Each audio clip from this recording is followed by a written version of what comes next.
வேணாம் வேணாம் வேணாம்.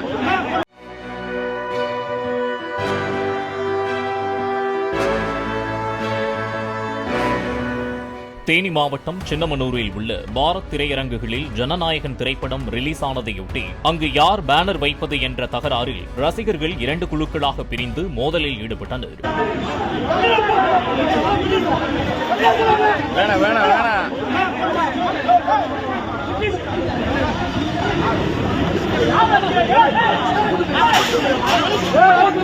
திரையரங்கிற்கு வந்து ரசிகர்களை சமாதானம் செய்ய முயன்ற தாவேக எம்எல்ஏ ஜெகநாத் மிஸ்ராவிற்கு சொந்தமான காரின் பின்பக்க கண்ணாடியை சிலர் உடைத்து நொறுக்கிய நிலையில் போலீசார் விசாரணை செய்து வருகின்றனர்.